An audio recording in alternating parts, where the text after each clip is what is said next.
Hello guys, hello, this is for Libra. Libra, welcome dito sa aking channel, Kapalaran 888. Welcome. Alamin natin Libra kung anong messages. Gabay energy para sa inyong lahat. Okay, Libra. If you're new sa aking channel, please like, share, and subscribe. Pakipress ang notification bell button guys. Para updated kayo sa mga videos na ina-upload ko everyday. Okay. So, number 9, this is 941-5, Queen of Heart, 9 of Spade, number 23, 5, 5, this one, 5, 5, 5, 33. Okay. So, right. So, kung makikita mo dito, roses, ring, and clover. So, this is roses, flower, ring, and money. Okay. Wait lang guys.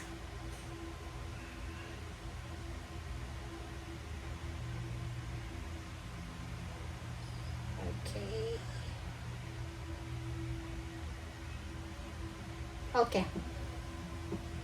Okay. Libra.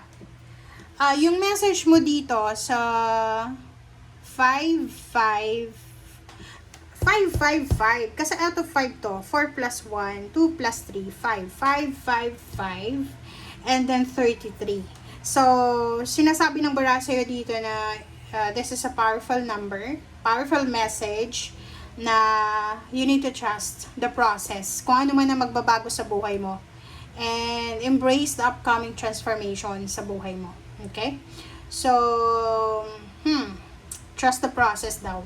Number 1. Dito sinasabi ng baraha sa'yo na there's a victory coming. Okay? There's a victory dito. And whatever difficulties man yan, kailangan mo daw na ilaban. Okay, dito tingnan mo. Depende yan. It's either there's a parang celebration ka na there's a celebration na mangyayari or may mga health issues kayo. Okay? So, like for example, may health issues ka, may sakit ka or whatever man. Sinasabi ng bara sa'yo dito na kailangan mong kumbaga tanggapin whatever man yan. Trust the process. Yung pagbabago na yan na nagaganap sa buhay mo, there's parang may magandang result yan in the end. So, yung changes na yan ay, kumbaga, it's guiding you for the better. Okay? So, kung ano man yung ginagawa mo siya ngayon, kung ano man ito na roses na to, it's either you're happy or you're sad or you're disappointed because of your health issues. Sabi ng bara sa'yo dito na just trust the process. Okay? Mahirap mag-trust lalo na kung malungkot ka, may sakit ka. But sabi ng 41 na yan, 5, huwag kang masyadong mag-alala, huwag kang masyadong mag-panic, huwag kang masyadong, kumbaga, maging stress. Iwasan mong may stress. Dito naman sa Queen of Heart, this is ring. So, sinasabi ng baraha sa'yo na may pera,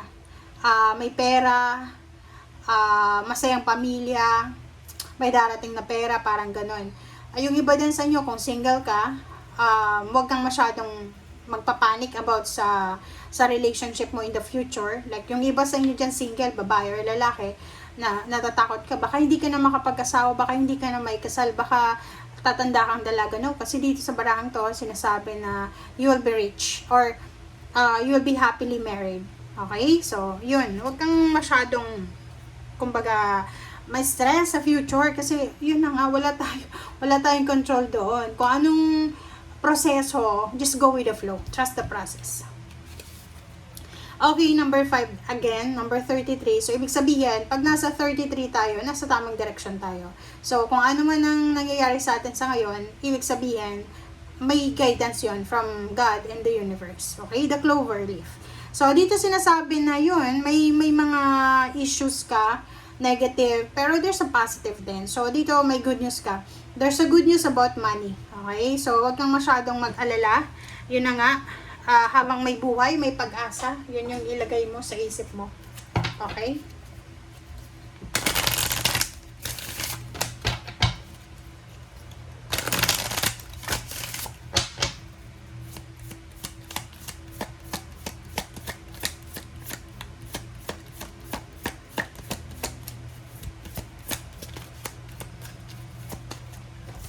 Okay. Number 43, 5 na naman to, oh. Puro 5, spaceship. Spaceship. Don't be afraid to sing. Ibig sabihin, huwag kang matakot kung ano yung nangyayari sa'yo sa ngayon. Just relax and embrace the process. Yun, paulit-ulit kong sinasabi. Sa ngayon, mas maganda daw, Libra, na bigyan mo ng priority yung sarili mo. Sa ngayon, gawin mong center yung buhay mo. Okay? Your own emotion, your feelings, your thoughts, your health. Yan yung pinaka-importante sa ngayon na kailangan bigyan mo ng pansin. Okay, Misty season. There's a mystery kung bakit nangyayari sa'yo yan. Okay. Sabi sa'yo tingnan mo, Libra. Sabi ng bara sa'yo, Libra, wala kang dapat na ikatakot. Ano man ang nangyayari sa'yo, maganda o hindi maganda sa ngayon, may misteryong bumabalot dyan. And huwag kang mag-alala, makaka-recover ka man. It's either health issues yan, emotional issues, milagro. May milagro na darating sa'yo. Okay? So, yun, huwag kang magpapanik, huwag kang mag-aalala.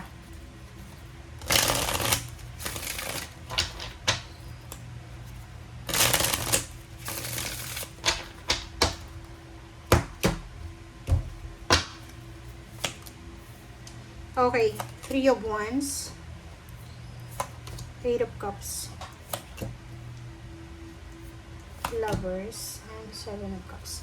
Okay, Libra. Kung makikita mo dito, yung 3 of Swords dito, may iba sa inyo dyan na yung expectations nyo ay hindi yun nangyari. Kumbaga, marami kang ini-expect sa buhay. This is number 7. Marami kang hinihintay, marami kang in-expect na hindi nangyari. So, sinasabi ng bara sa'yo na normal yon bilang isang tao na madidisappoint ka. Madidisappoint ka, like for example, kung anak ka, your parent, tapos may pinag-aral kang anak, tapos nung natapos na, biglang nag-asawa, naging masama ang ugali, syempre, madidisappoint ka. But, may mga reason kung bakit ganun. Your disappointments, maybe, there's a reason sa disappointments mo na yan.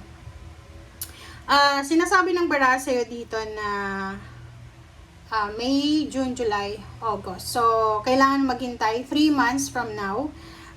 Posibleng there's a travel ka na gagawin. Pwedeng magta-travel ka, magbabakasyon ka. And pwedeng, kung ano man yan na pinagdadaanan mo sa ngayon, makaka-recover ka din. So, wag mong, kumbaga yun nga, ang importante sa ngayon, lalong sa linggong ito, is yung sarili mo. Prioritize yourself. Okay? Thank you guys. Bye!